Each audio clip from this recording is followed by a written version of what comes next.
Hello! On this week's episode of 5 Brilliant Things, we have the incredible, legendary stand-up Ross Noble. Greg and Rod, wasn't it, sharing a tent? This tiny tent, and the two of them were in there, and it was all sweaty, and he couldn't get out of the tent. He couldn't wake him up. Because Greg was moving. Yeah. It's just this giant. And you could Bond is fighting a villain. And for some reason, this guy has the hand of a monkey. Brilliant. Bond paused for a moment. He contemplated, does he just have a hairy hand? Or is the dark stainage where he was throwing poo at school children? Well, to be honest, that's one of the greatest bit of that for a podcast revelation. I mean, we can stop here, I reckon.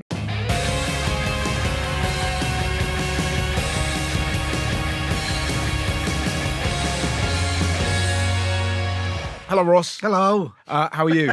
Whoa, that was Looking suitably, to coin the phrase used of Billy Connolly, windswept and interesting. Oh, thank you very much. Is that because my hair is of it's voluminous? Well, I haven't seen you in a while, and it's sort of like lived in witch.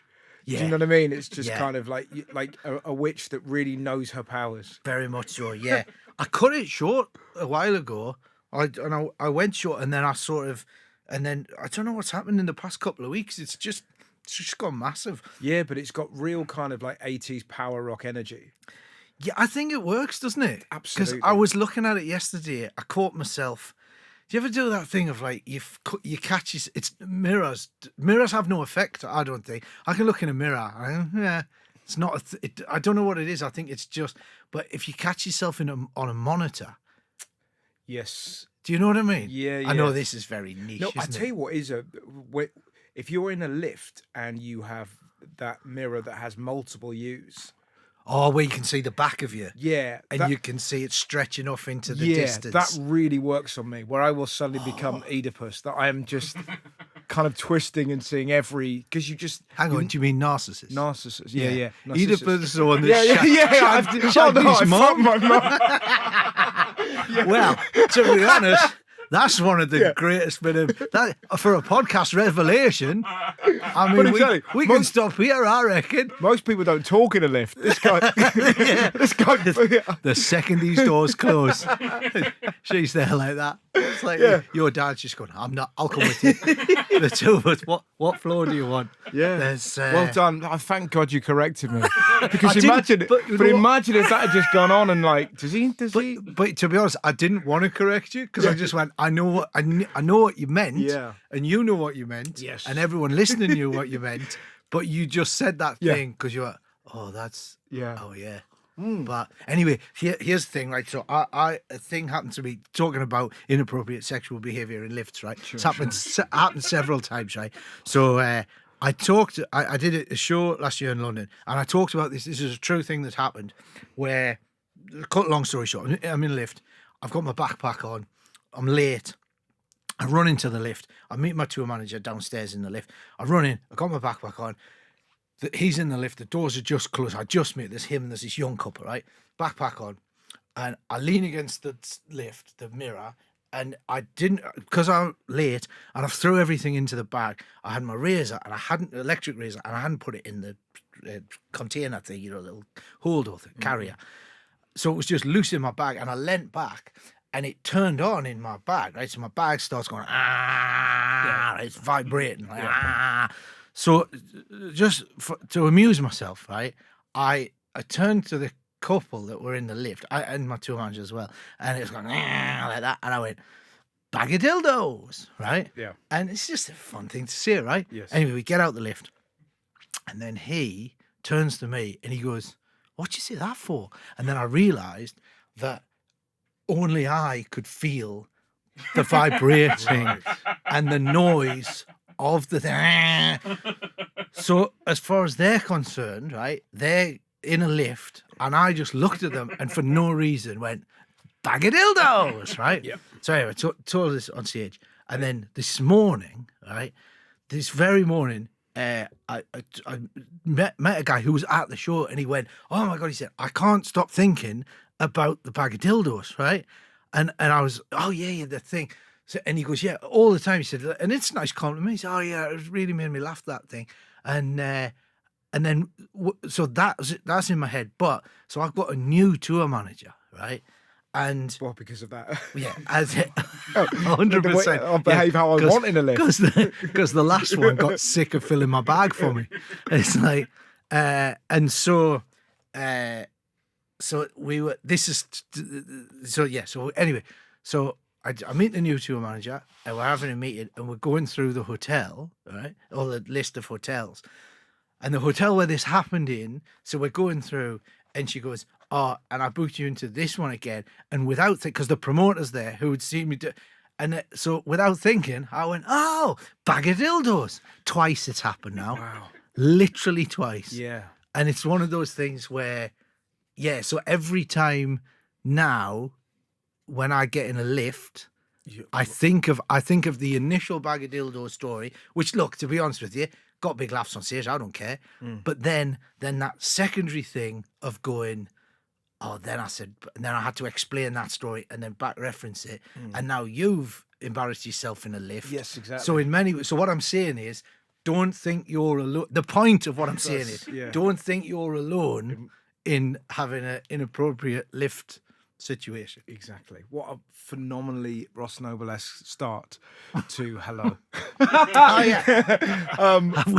Couldn't have gone better. Oh yeah.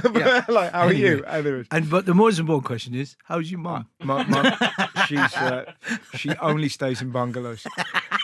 What? Yeah, exactly. Do you want to go on holiday? Is it all one? It's all on the ground. Yeah. Maybe that's maybe like the fact that I've never gone to Japan with you. Oh no, you're all right if you went to a chocolate factory, you'd be all right. Yeah, exactly. You know? Oh no, because it would still happen, but everyone could see. Sure, exactly. Oh yeah, one of those open plan lifts where everyone in the hotel could see. That's my mum's worst nightmare. Yeah.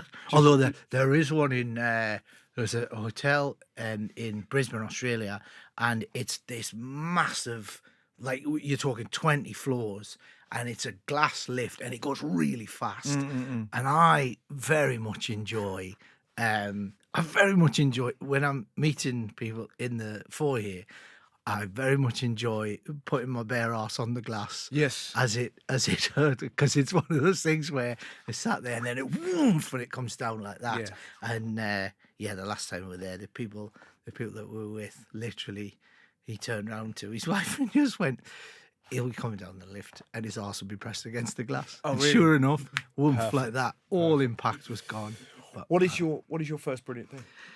It is. You know what? Weirdly, we've already covered it. Okay. Your mum. No, we've already covered it. It is amusing yourself. Oh, okay. Yeah. And given what we do, that is essentially the nature of it, isn't it? It's kind of things that amuse us, and then you think, oh, I should share that with people. Yeah. That's essentially the best jokes are the jokes that, or the ideas that initially made you go, oh, that's hilarious. I've got to tell someone. Do you know what I mean? Yes, yeah. But also, I think there's because I think people that in the comics that go, oh, people will find that funny. Yes. You just go, yeah, everyone's laughing, but is it? Yeah, you know? Yeah. So, but I also think that there's another level to that of sometimes what I really love. It's great to go on stage and go, oh, this really amuses me. I'm going to tell you about it. And then you find out it connects with people. But I also like it when you base it. One of my favorite things is where you go, I am literally entertaining myself and there's no way of, do you know what I mean? This is purely like for example, like on the way here, my phone's in the other room there. I do this thing where, and I don't know why I do this. At some point I think I'll turn this into an art installation. I'll never will. It's purely for my own entertainment. You know when you got cobbles, you got a cobbled path and there's a service hatch and they've got the cobbles and they've placed them inside the hatch. So you don't know there's a hatch there. You can see the grooves. But then some dickhead hasn't realised that the cobbles are lined up. So they've put it in the wrong way around. So when you look at it, it should line up perfectly so the hatch is hidden. but it doesn't. You can see where the pattern hasn't matched because they haven't checked it. I photograph them and just have a collection. Oh, really? Do you know what I'm talking about? No, I know what you mean about entertaining yourself. I can't see the excitement you're getting from that specifically. Do you not? Not really. No. But then who am I to poo-poo whatever you find enjoyable is yours. But I can't imagine. I was talking to somebody about that Cats the musical. I don't get it, but I'm not going to kind of shit on what they love. Do you know what I mean? You know what? I was having a conversation about Cats the musical last night. I was talking about that. Really? Have you seen the movie? Yes. Right. Yeah. What did you enjoy the movie? I enjoyed it for its silliness. Do you know what I mean? Like, so just because it was so kind of, it was so bad it was good. So then it became great. Yeah. It's a bit like, what's that film, The Room? Unbelievable. I've really got into reading the James Bond novels, not the ones written by Ian Fleming, but the ones subsequently. Oh. And they're so...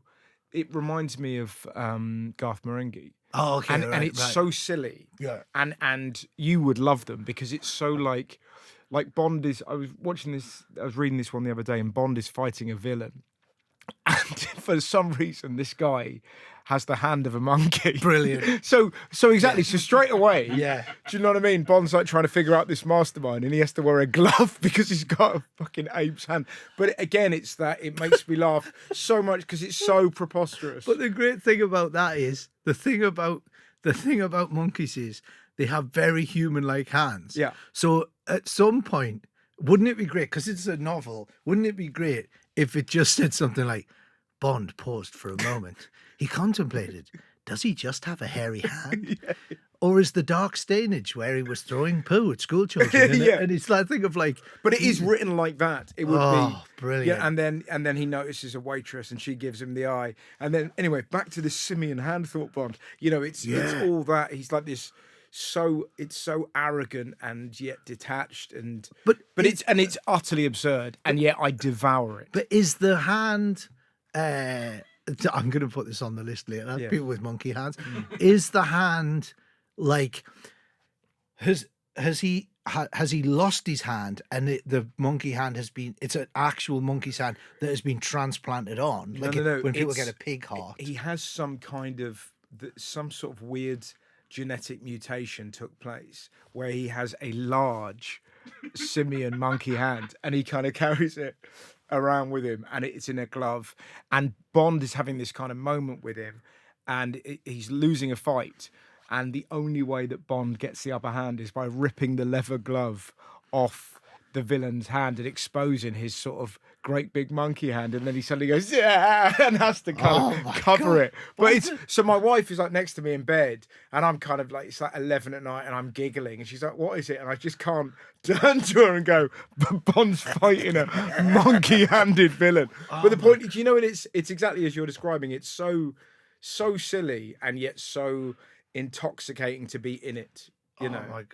So Bond sat there. Wouldn't it be great if he was sat in the guy's? He's got leather gloves on like that, and they're maybe around the old card table and whatnot. And Bond just literally, he's got the gloves there like that, and Bond out of nowhere reaches into his jacket, and the guy's thinking, "What's he doing here?" And he's thinking, "Oh, he's going for the gun," and he just throws a banana. And the monkey hand's the first one up like that. Like that, and you just go, "I knew it! I bloody knew it!" He starts making a cup of tea, and the hand just like that. The PG Tips urge just comes out.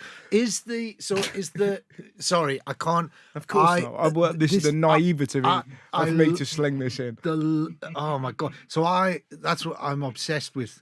I love trying to work out the logic of absurdity. That's one of my favorite things. I think it's one of those things where like sometimes I could describe it as surreal and stuff. Not at all. I think that I love the fact that you go, what is the lore of this? Yeah. That's why I love.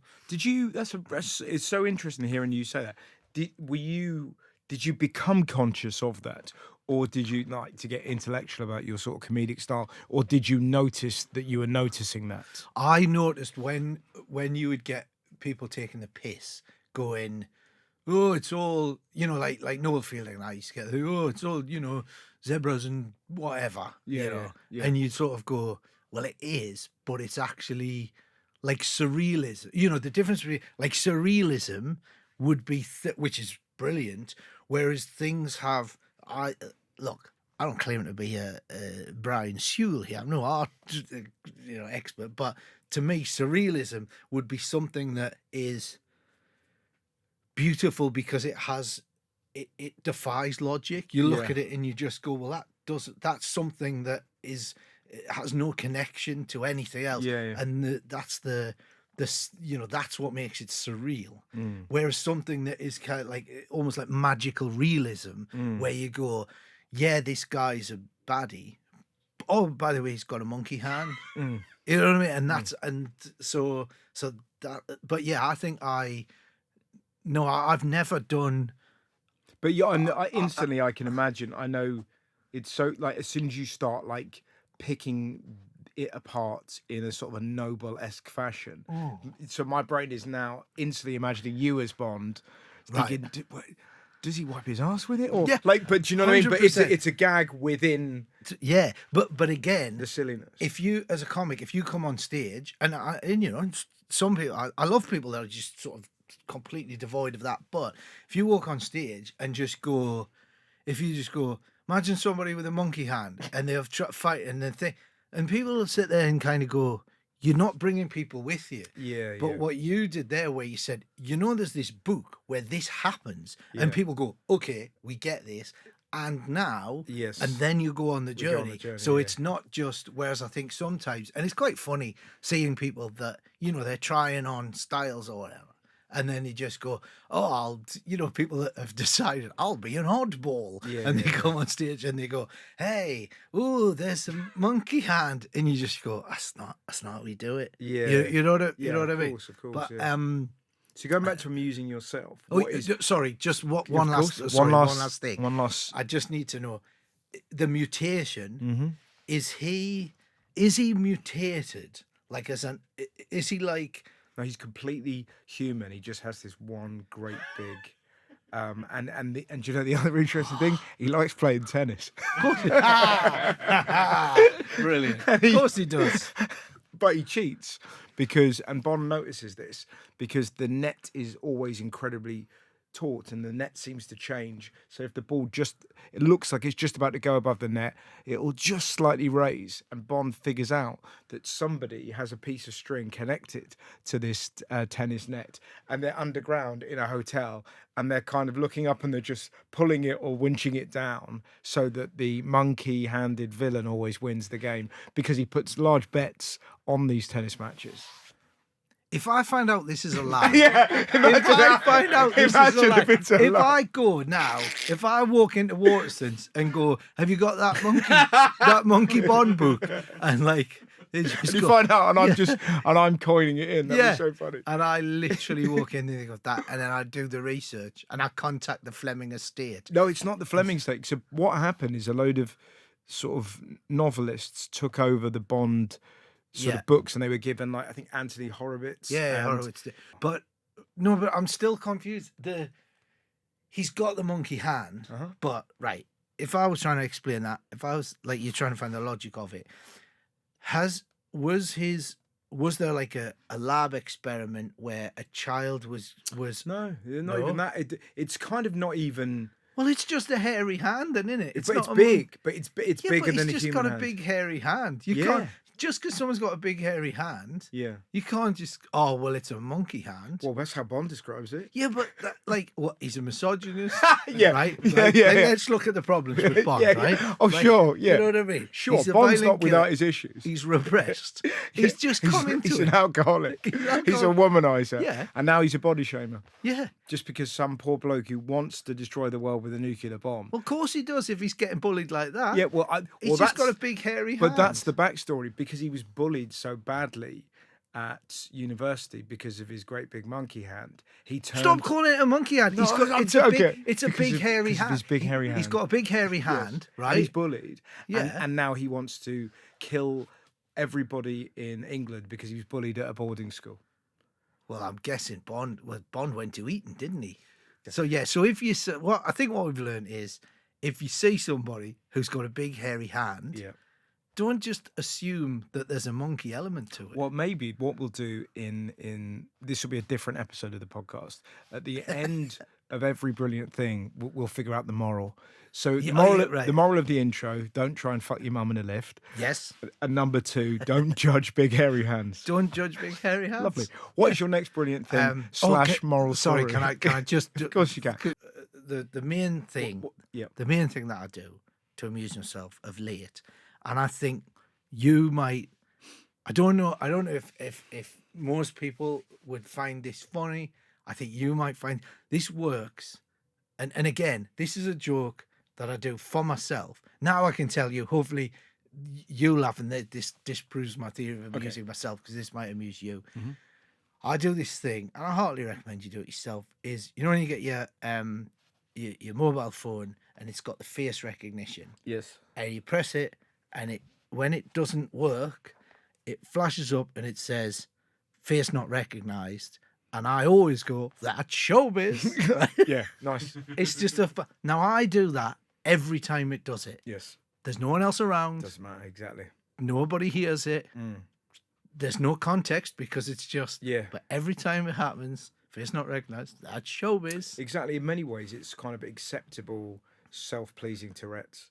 That's kind of what it is, isn't it? There used to be a newsreader on BBC London called Asad Ahmed. Yeah. And he would say, good evening, I'm Asad Ahmed. And I would say, I'm sorry to hear that. Like that. And yes. You know, and it went, and it's that lovely thing that it would go through cycles of my wife would find it funny, and then for months she wouldn't find it funny, and then sort of month 7, it's funny again. But so you're amusing yourself, but there's still an element of... Oh, no, I can't not do it because it amuses me. But I invite you, the audience / my family, to join me on this journey. Right. And I would argue that's kind of what it is. It's just being, you know, it's just that thing, isn't it? One of my favourite things. It's soothing to yourself to say, if you don't say these things, it's getting the poison out. Do you know what I mean? It's kind of interesting. Do you think? So you see it as a negative thing. No, I don't think you need to throw it. You need to cleanse your body of the. You think I'd go mad if I weren't able to say these things, and I would argue you would go madder, because I think there is a deep well of madness within you, but an enjoyable madness. God, that's interesting. So you think you see it as a negativity that you need to cleanse yourself of. Because I see it more as a celebration of, that's interesting. Yeah, I equate it with almost like I think comedians have sort of low-level controllable Tourette's, essentially, where you're kind of, you're constantly, and I imagine this is definitely the case with you, thoughts are just boom, boom, boom, boom, just whizzing around, and then you select which ones because you're able to hold it back. That's interesting. That's fascinating. The fact that you think that it's because I see it the other way. I think it's that thing of like, if you let everything out, it's sort of like, I think I like the idea that things are stewing, things are things are in there, and you're. Well, who am I to argue? Because you're the great steward. Because but you are. But that was your magician name, wasn't it? But I think of you, particularly when I was young. The amount of times I'd see you, and every single time it was new, and then you do stuff, and you'd be like, I think that might be material, but was that improv? And you could never tell. You were such and still are, such an amazing sleight of hand, where the audience are just like, this is so seemingly off the cuff, and yet every so often you see something and you go, well, that is that's a 2-year slow cooked piece of lamb that he's just pulled out. Right. And I think that's probably what it is. Interesting. Again, interesting you use the term. Interesting to use the term sleight of hand. No, but I don't mean that. I don't mean that in any way as a criticism, because to a whole. I don't know if you know this, but to a whole generation of us, you are a hero. That we, there's my entire generation would just watch you in kind of awe of going, how does he do it? This seems so. And then we would try and figure you out. Yeah, but it was so great. But that's the weird thing, isn't it? Of going. because I get quite frustrated with that not with you sitting there. Everyone thinks I was great. Oh, I tire. Yeah. I tire of. Oh, it's very kind of you. I think it's that journalists are obsessed with this. Obsessed with it. You know, like the percentage of like, what are you doing? How are you doing? And it's that thing of like, Pendulette said a brilliant thing going back to magic. He said, you know, there are people who go and see a magic show and they want to, and they're like, they feel like the magician is somehow trying to trick them. Yeah. You know? And it's that thing of sort of going, and there's some people who sit there and just enjoy the show for what it is, knowing that it's a, you know, they're watching it and they're just enjoying it. And they might think, wow, I want, but there are some people that go, how is this happening? And it's that thing of like, you know, and so it's that difficult thing of like, when that's going on, it creates annoyingly, it creates an extra, and I think with critics, this is one of those things where they're either obsessive about the process or they're kind of going, oh, well, this is just all bollocks. It's either this is all bollocks or hang on, let's try it. And that's incredibly frustrating because it sort of puts this extra, it adds this extra layer to it that kind of gets in the way, you know, because you don't want. But it's probably a weird compliment because you're so brilliant that it appears just unnatural. And so they're probably sat there with the laptop going, like, so he's just done 2.5 hours, and it looked like all of that came from that one woman saying one thing, and then a man coughed. So how did that happen? That's probably what it is. Yeah. So it's a compliment, but it is that thing of going, but can it not just be an amazing 2.5 hours? But then there's also that thing of, I don't think you nailed it at the start of where we started talking. There's also that element of, I don't think people realise just how easily distracted I am. And I think that's the other thing. And weirdly, here's something that this is now turned into a comedy podcast, isn't it? But I mean, it's fine. It's turned into. We're still on the first one, and that was meant to be 15 minutes. Yeah, it's going to be fine. Of course. I think what's changed, and it's changed for the better, is, and I hope that this is for newer comics coming through. I really hope that this is the case now. It used to be, I would have an element of people who would watch what I do, and there was always that thing like, whoa, that's a bit mental, isn't it? It's a bit bonkers. Whereas I think now there's an understanding that there isn't just a base level of how like obviously as a comedian, you have to be thinking differently to most people anyway, but there's now this understanding that you're not just, that you go, oh, there's normal people, and then anyone that thinks slightly different is absolutely bonkers. And I think that now there's more people would certainly come and see me, or just comedy in general, and just go, oh, these are people who are just thinking, you know, there's a sort of an element of, and that's why I find it funny, the fact that, you know, it's become very fashionable now for people to do shows about, and I understand, you know, whatever their neurodiversity is and about how they're trying to fit into the real world. And there's part of me that's really frustrated because I go, I don't want to see that show. I don't care. I know I know people have to deal with all this shit now, but it's that thing of like, stop telling me about your neurodiversity. Show me. You know? And it's that thing of like, oh, this is how I see the world. No, just talk to me. And I'll figure it out. We'll figure. Yeah. Oh, you're like that, are you? You know, like in a movie, like if you're writing a character in a movie, it's that thing of like, if a character tells you who they are, that's not who they are. You know, you don't go, I'm this person. Whereas you go, hey, let's just do stuff, and we'll work out who you are. You know who Bond is for his repulsive behaviour. What is your next brilliant thing? My next thing is Cuttlefish. Okay. Yeah. Right. I don't know a lot about Cuttlefish. What do you love about them? So the Cuttlefish, the natural enemy of the budgerigar. They fight it. No, not really. That's people's entry point with a cuttlefish is, you know, when they just see it on the cage. The cuttlefish, you would have seen, they're like an octopus. Yeah.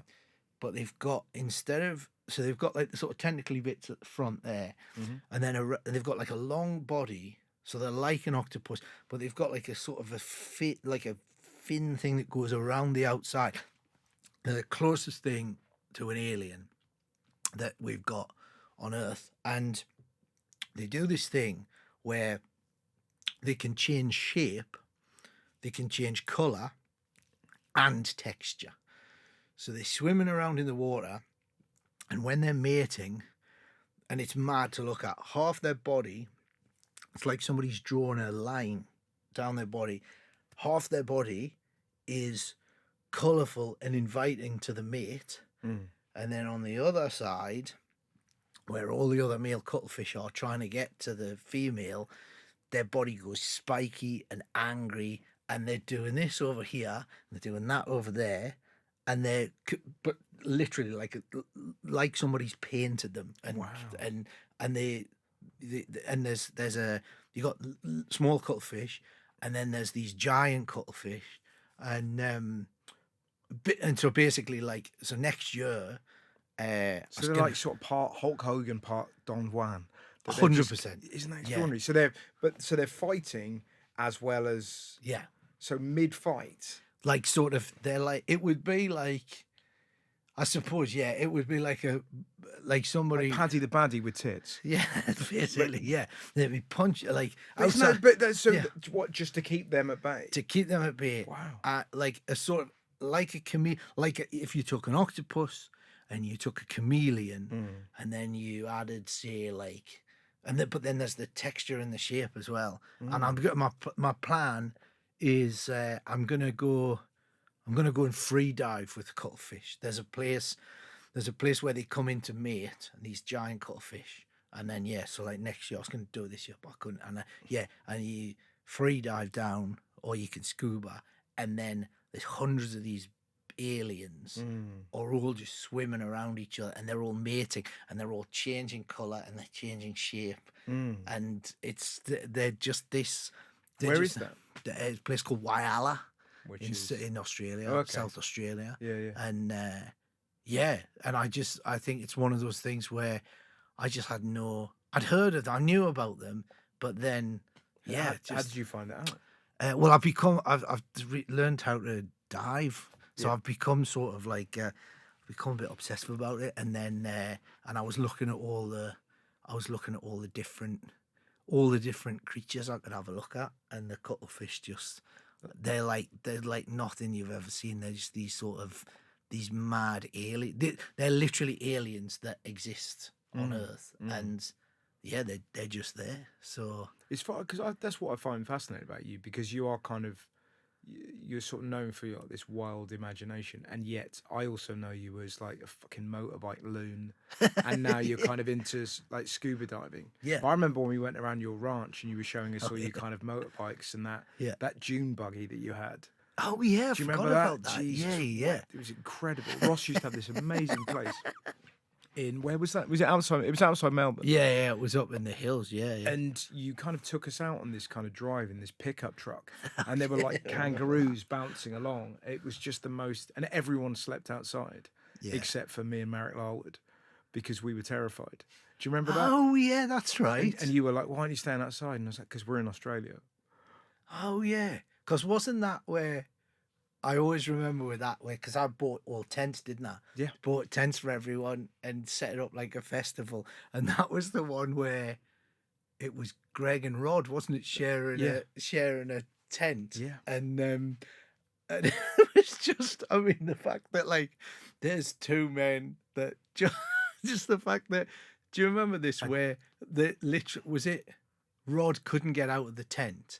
Because Greg, I mean, it was only because Greg was moving. Yeah. It's just this giant, and you could, yeah. And it's just this tiny tent, and the two of them were in there, and I think Greg was so pissed that Rod couldn't get Rod couldn't open it, and it was all sweaty, and he couldn't get out of the tent. He couldn't wake him up. And then the next morning, he finally went, what's happened? Right, I got to get out of this tent. What are you? And he went, the zip's jammed, and Greg basically went, it's got 2 zips, and he zipped it up from the other. Yeah. He zipped it up the other way and just got straight out and was like, yeah.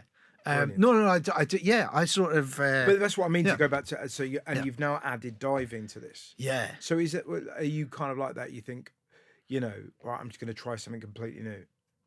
Well, I did a television program. I did a show for ITV where we went and learned to dive, and I've always wanted to do it, but I've never had the time. And this doesn't reflect well on me, the fact that I went, I can finally learn to dive because I'll be, doing it for this. And then we went and learned to dive, and so scuba, but then also free diving as well. What's the difference? Oh my God. Free diving is the most insanely brilliant thing. So scuba, you got to learn how to do all your, you got a regulator, you got a tank on. My wife does all that. Yeah. Does she? Yeah. But you've not got into it? No. Whoa. No, too scared. Oh my God. We went to the what? She learnt to do it at the Solomon Isles, and then we've been to like the Maldives, and it's like she'll nip off for like a morning sort of swimming and scuba. Did you stay when you were in the Solomon Islands? Did you stay at like a? It was just her. So she was working. She was doing her elective. She's a doctor. Oh. So she was like she was spending time at a leper colony, and then exactly. She do it at night as well, night diving. Yeah, night diving. Yeah. If she was at the big scuba centre there, probably my neighbour tiled that. Yeah. Yeah, my guy across the road he's got a tiling business, and he went to the Solomon Islands to tile the. It kind of must, but I can't imagine there's. Can't be that many. No. Yeah, ask her what the tiles were like. Imagine I will. what was it like? Just seeing all these manta rays and you just literally turn around and go, lovely bit of grouty. Yeah, look, it just says by Davo. That What's he called? I don't know if I should. Okay. I don't know. So his first name is fine. Mark. Yeah. Okay, there you go. I don't, because it'll get back. But that's a good thing, though, isn't it? I don't know. You're helping him. That's true. That's you're not saying it in a disparaging way. If there's anyone in the Solomon Islands that needs a bit of tiling done, I know the man. Well, that's fascinating because my wife's similar. Yeah. Well, what we should do. Celebrity wife swap. Yeah, exactly. Well, let's go on a holiday. And does your wife? Does she like Bond? Imagine that. We'll just sit on hammocks reading about this misogynist beating the shit out of people with gibbon hands, and you two can enjoy your holiday. Yeah, that's mad. The fact that I just haven't got to that level of like where I'm not scared. Like I remember going water skiing and I loved it, and then you fall off and you're like, oh God, and it's so arrogant. But I just think I'd be incredibly tasty. Like I kind of think, if I was a shark, I would eat me. Well, to be fair, and you look like you'd be a nice shark meal as well. They'd spit this out though, wouldn't they? They would. Spit the hair out. Yeah, you want to see a shark wretched. No, you're like a lollipop down the back of a sofa. Very much. Yeah. Yeah. Well, we did the show, and it was we went diving with hammerheads, reef sharks, tiger shark. The 4 meter long. And are you in cages? No. Wowzers. What does that feel like? So describe that to me. So you with the tiger sharks. This has honestly changed my life. I can't eat seafood anymore. I loved seafood, can't do it anymore. So you dive down, you go down. There's a sandy seabed, and then a diver comes down with a big metal box full of like dead fish, and then it's got holes in it, and the fish smell starts coming out, and you sit there. You got a white, like a plastic pool. You're kneeling, and then this is the mad thing. By that point, we'd got used to other sharks. You got reef sharks, which are probably, as long as this, and they're not even top of the bill. By this point, you're going, Oh yeah, a couple of reef sharks swimming past you like that. You know those and like nurse sharks. You know the ones you get at, like when you go to like the tube in the aquarium and they swim around, and then you sat there, and then I mean, I can't 4 meters long, these things, right? These tiger sharks, and at first, because they always come up current towards the box, and they circle, and you see this thing, and it's like, longer than this room, twice the length of this room, and this thing comes round, and the guy on the box, he has a piece of fish, and he throws the thing up like that, and like where you are now, he'll grab the fish like that. The shark's mouth opens,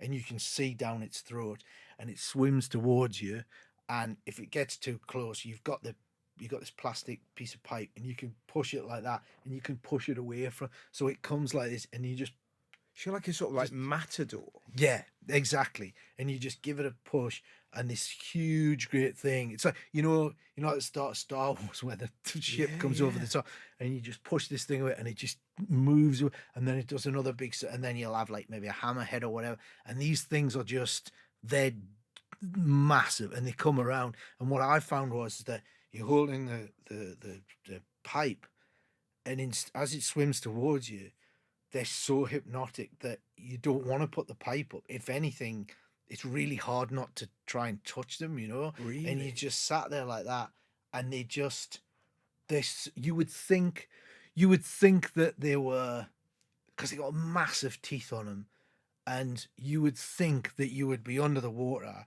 just looking at these things going, oh my God, this massive shark could kill me, because these things they could just bite your head off if they were interested, but they're not.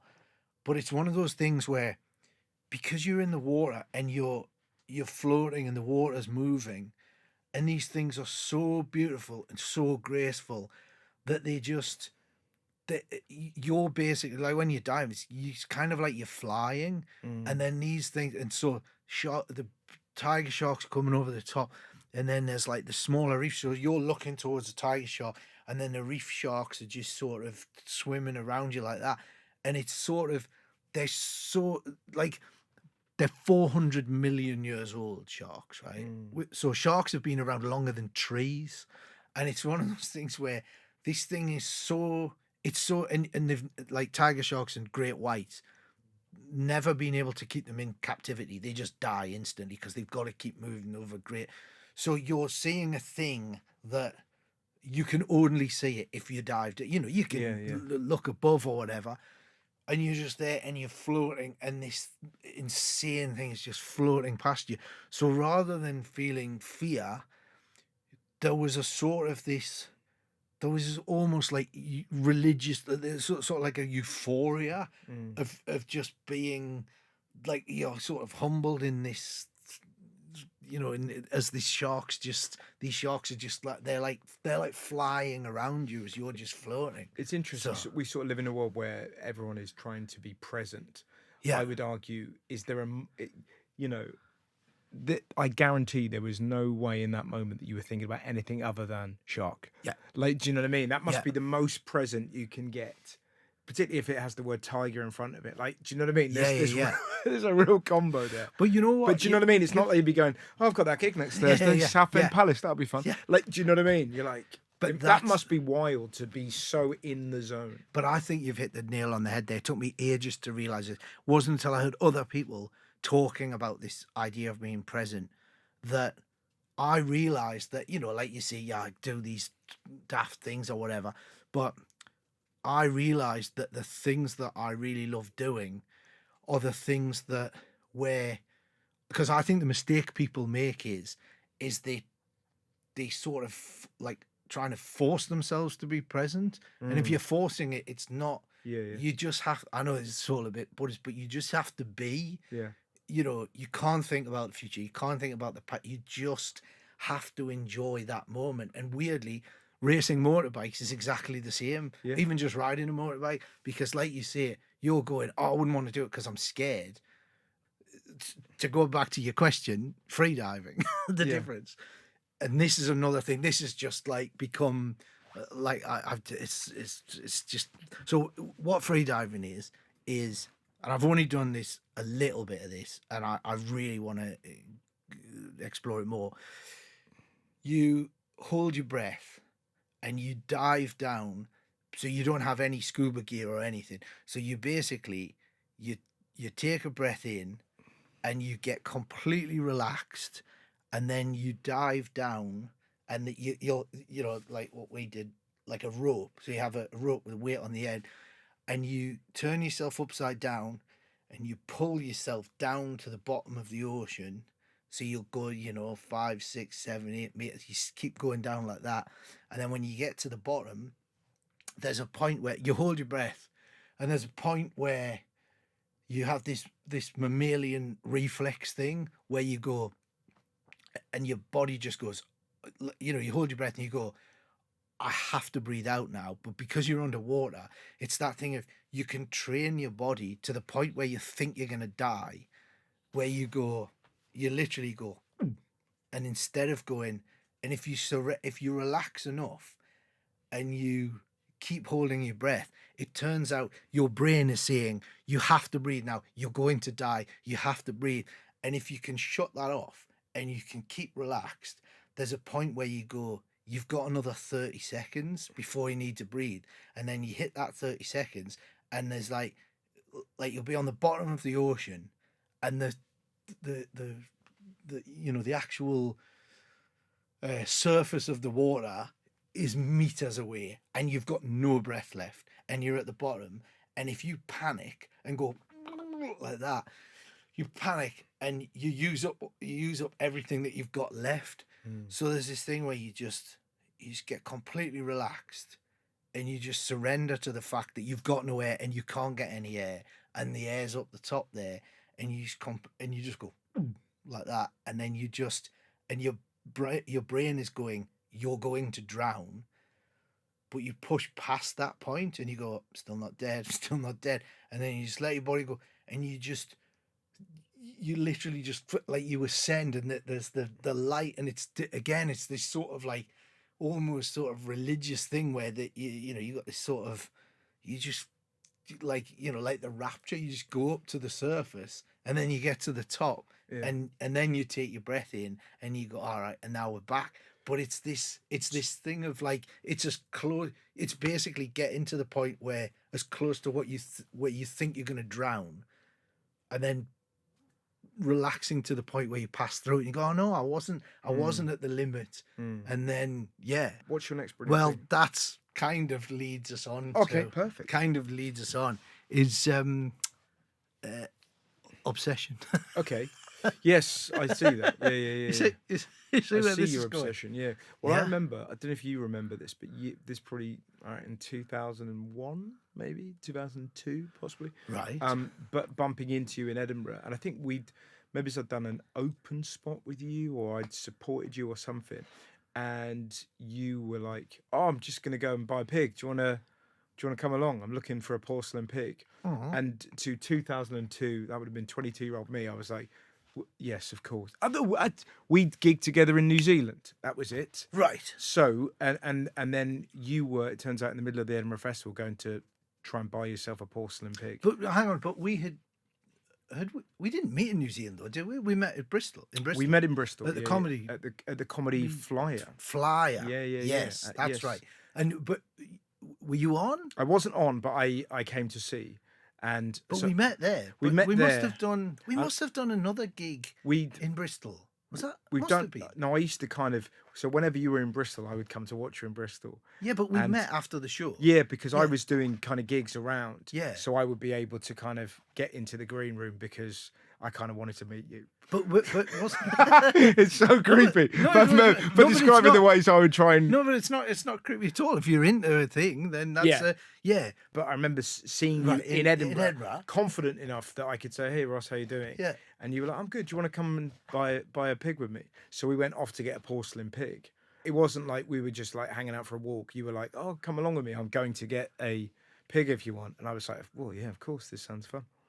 Oh, but I wondered if you, to go back to obsessions, had you got into a porcelain thing pig phase? Do you have a porcelain pig phase? Because you definitely had a Planet of the Apes phase. Oh God. Yeah. Oh, but the original box sets. Oh, sensational.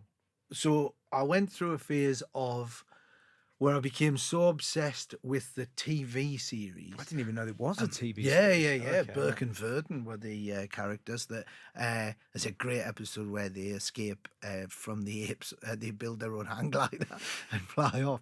And so there is a review in a music paper somewhere for, and I can't remember which album it is, right? Which is written by me, but was actually sort of ghost written by Stuart Lee, right? So what happened is somebody came to me and said, "Do you want to write a review of Lou Reed's latest album?" Right? Now I'm not a music expert by any stretch of the imagination, and I thought, oh, this is a bit, what, you know, those things where it's like, hey, do you want to? And you just go, what? Why? You know. And so I went. Can't really be arsed with that. And then as I was sat there, I looked across at the box set of the original Planet of the Apes TV series, and I went, I'll do it. So what I did is I went to Stu and said, right, can you do me a favour? Can you just tell me, from a music geek's point of view, can you just tell me what somebody that knows about music would think of this album? So he basically said, "Oh, it's this, and give me the, and the cello on this was," and then so I got the notes for that, and then I wrote the review, but I compared each track to a different episode of the Planet of the Apes TV series. The soaring cellos on this track, much like the hang glider that Burke and Verden escaped from the monkeys on. And then I just did that, and then every track, and it was quite an extensive review. And I handed it in thinking they'd just go, "You're an idiot," and they printed it. Amazing. And I like that purely for my own amusement, but partly, and it's a payoff that, it's a punchline that I will never get to see, but it amuses me to know that it might have happened where, how like if you do a tour or you do like a project of some description, at some point the PR person will come at the end, and if you want to read the reviews, you read the reviews. Maybe you do, maybe you don't. Maybe you put them in a drawer. Maybe you don't care. But imagine if Lou Reed is the sort of person that goes, "I wonder what the music press around the world thought of this," and he gets a big thing, and then he flicks through and he reads a review of his album that basically... And then he finds himself from that so intrigued, he ends up watching all of the Planet of the Apes TV series. And he thinks he's written a concept album. But anyone who hadn't heard the album would be just going, "Is this inspired by the TV?" Because they must have done, but particularly if you're a Lou Reed fan, I'd have thought you're sort of a bit of a compulsive and you've got to know everything. Yeah. So you would read that review and then your brain would start spiraling. Yeah. Yeah, of course. So it was messing with the diehard Lou Reed fans would have been going, "What is the link here?" Anyone connected with the making of the album would just be like, "Why have they printed this? This is so irrelevant." And then people who don't know anything about Lou Reed would have literally just gone, "He's written an album about apes." And have you always been an obsessive? I think so. Because you started, were you 14? 15 when 15 I started. when Yeah. you started doing I stand-up. started street performing when I was 12. Yeah. And then and I think looking back on it now, when I was 9. When I was 9, that's when I started to teach myself to juggle and then ride the unicycle and stuff. And I look back on it now and I go, "Oh, okay, so spending 4 hours, 5 hours a day learning how to juggle." Yeah, but again, weirdly, going back to that thing of being in the moment, of like, wow. Like this sort of rhythmical, that's it's almost like sort of, it's like kind of playing the drums and coordination, but at the same time, if you overthink it, you drop the so, and then you just go, "I like this. I like how it makes me feel. I like what happens in my head while I'm doing it. I'm going to do this all the time." Yeah. And then you just get phenomenally good at juggling. Yeah. And then you just start, and then I got the unicycle, and then I'd do that. And then you go, I wonder if I can, right, okay, can I get on it? Can I go 2 feet? All right, can I go 5 feet? Now can I ride it backwards? Can I do it 1 foot? Right, can I spin it? Can I do, and it's just that thing of, and the whole time, it's not like you're going, I'm going to spend 5 6 hours doing this. You literally go, okay, I'm just going to ride to there. And then the next thing, it's dark and you go, oh, that's a, so it's, but at the same time, it's this meditative thing of just going, this is firing something off in my head. And when you were doing all that, was there an end goal, or was the goal just like, as in, did you want to be in the circus? Yes, yeah. Okay, fine. So that at that age, because I had so many problems at school with the academic stuff, is that I made a conscious decision at the age of 11, where they basically said to you at that age, they went, you need to work hard at this. This is the most, all of these things that we're trying to teach you here, all of your exams, you need to do this or you will not get a job and your life will be shit. And I went, oh, so I can't get a job then. Instead of going, oh, I better try and do this. I just went, right, what can I do? And I literally went, what am I good at? And I went, if I learned to juggle, and then the next thing was, right, if I learn how to perform, if I can go and get a crowd in the town centre and put a show together, do 20 minutes, half an hour, if I can hold a crowd and learn how to work this crowd and then hand the bucket round at the end and they give me money, I will be able to eat, I'll be able to live. And then part of me went, and I'll be able to join the circus, I'll travel the world, I'll go off on these adventures. So part of it was I loved that. Part of it is I was good at it. I just wanted to do that. Yeah. And but at the end of the day, you go, okay, so this is gonna have a beneficial effect later. And then when I found stand up, it was one of those things where I won tickets to see a show. And that was with, it was Jack D, Joe Brown, Simon Fanshawe, Chris Lynham, and Frank Sidebottom, all on the same show. Wow. And so Jack was hosting, and he came out, and there was this, and here's a comedian who saw himself. He wasn't trying to, he didn't feel like he was like, hey, Lynham, he was like, oh, here we go.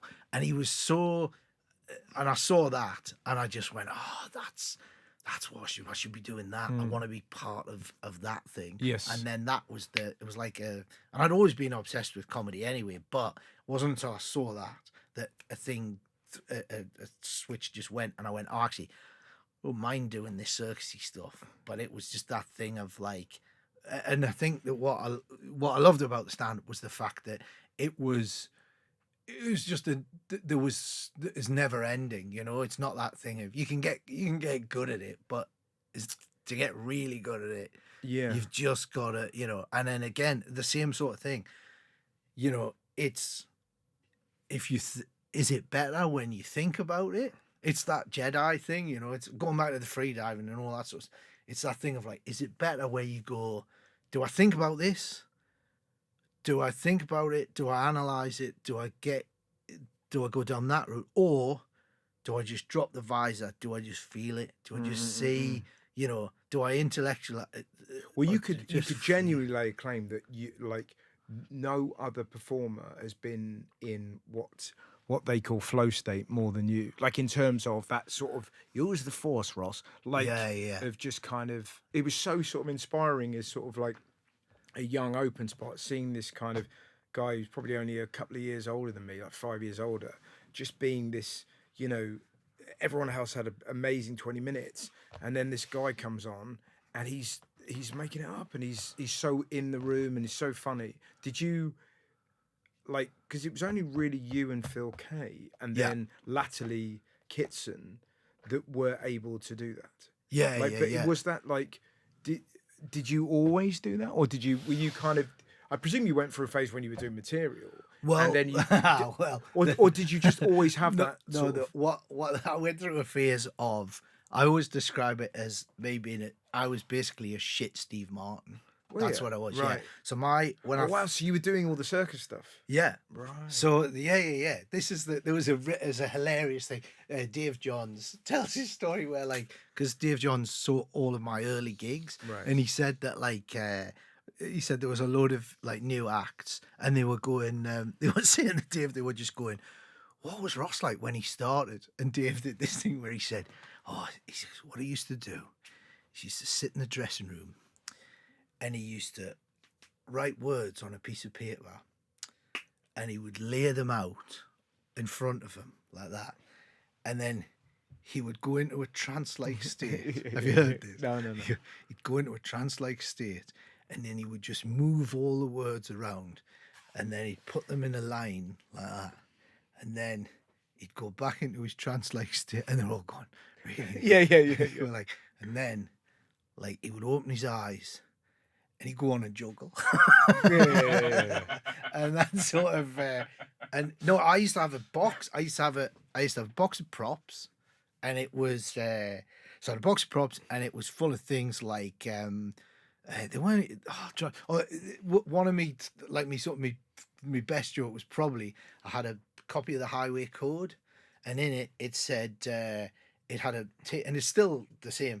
If any new acts wants this joking up, there's a thing, and it says penalties, and it says penalty for driving whilst disqualified, and it would say 6 months in prison, and then in brackets, or 12 months in Scotland, and you go, yeah. I'd like to spend 12 months in Scotland, please. So it was stuff like that, and I used to have a Garfield, because that was all the rage at the time. I used to have a Garfield dressed as Yasser Arafat, and I used to go, you never see Garfield, the popular comical cat, and Yasser Arafat in the same room together. I just pull out, it's just stupid. And then I'd do like juggly bits and all that. And so what I would do is I would go on, and I'd have the case there, and then a bit like when I was doing the street show, because I think that's because with Izzard, doing the street show thing, I think there's a thing of, and I think Chris Lynham as well.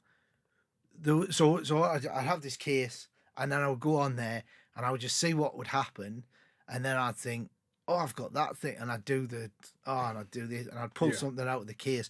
But often I wouldn't even look into I'd just put my hand in the case and see what came out. Gotcha. And sometimes it wasn't necessarily. So it was always kind of random from the get-go. It was sort of, yeah. But it was sort of that thing of I'd be dicking about, and and then so really what happened is that I would then I would do gigs, and then bit by bit I would look at my watch and go, I've done 20 minutes, and I never had to go. And sometimes, and it used to make me laugh, sometimes I'd walk on with the case, I'd put it at the back, I'd open it up, I would do the gig, realise I'd run out of time, close the case, and then to the point where sometimes I wouldn't even open the case, I'd just put it on, and the audience would be sat there going, does he not trust the other acts with the case? Yeah, and they walk, and afterwards people go, that was funny the way you just ignored that case all the thing. Yeah. And then sort of, so that's how it started. And then I just got to the point where the point where I would go and do a gig,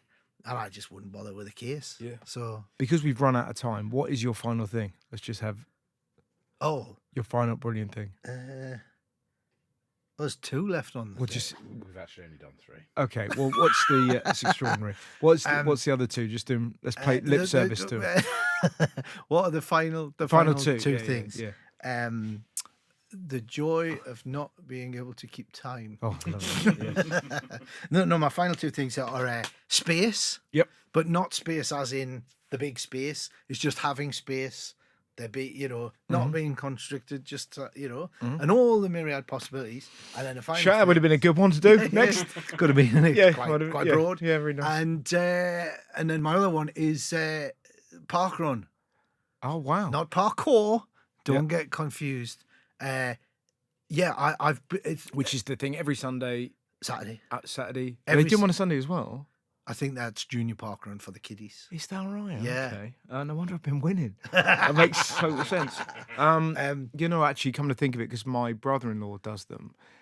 Is he obsessed with it? Obsessed. Yes. Yeah, it's great, actually. It's right. Yeah, he loves it, and his son loves it too. So they kind of do it together. It's lovely. Yeah, I saw a mum with a newborn, like the baby in the pram. She was running with it, and the baby was fucking like, do you know what I mean? 100%. Proper jangling on. It was A great. couple of weeks ago, there was one of the volunteers had her kids there, and she was injured. And I went, I'll push your kids for you, and I pushed the kids around in the pram. No, so it's if you don't know about this, every Saturday you go on their website. So all around the world, So presumably you've park run everywhere. everywhere. And this is why it's kind of changed my life. I've been going back to towns for years and years and years, and never seen the. You go, oh, this town's got a beautiful park. I didn't have any idea. And so the reason I'm so obsessed with it is because every Saturday morning, it's you go on their website, you get a barcode, right? You print out a barcode, you have it on your phone, and in parks, community people volunteer. They give up their time to put on this event where, and it's not just about. I've got leaflets afterwards. It's not just about running. It's more about, half the time it's about people walking at the, walking with friends, and you can chat and whatever. And hundreds of people turn out, and bang, everyone goes off, and they time you. And when you get to the end, and that's not the main thing, but they scan your barcode, and then you get an email later that day saying where you were, how many parkruns you've done, how many people were there, and you can check the results or not if you don't want to. But there's a thing where you cross the finish line, and there's hundreds of people who have all, whether they're running really fast or whether they're just strolling around, everyone's put in the same effort. They've done the same thing in the morning, and in a time where, nowadays where people are online and in their bubble, and the algorithm's got everybody. You're in that. You're essentially only experiencing other people who have got a similar.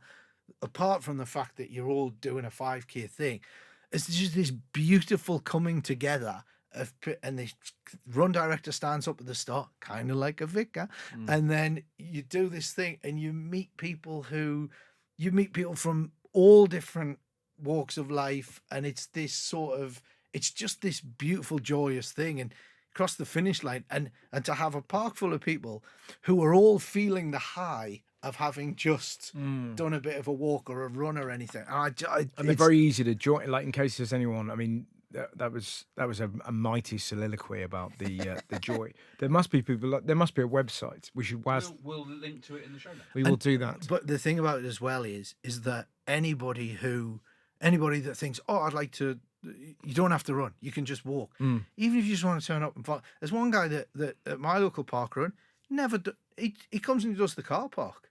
He puts the high vis on and he just volunteers in his community. And it's one of those things where if you think, I'd like to do some voluntary work in the community, yeah, but I'm kind of busy and I can't be asked. It's the perfect thing, because it's literally just like an hour. Yeah, I love it. And for comedians, I think there's that thing of like, gig on a Friday night. It's so easy when you're on tour, it's so easy to just kind of stay in your hotel or whatever and just to get luck. And so I do like it.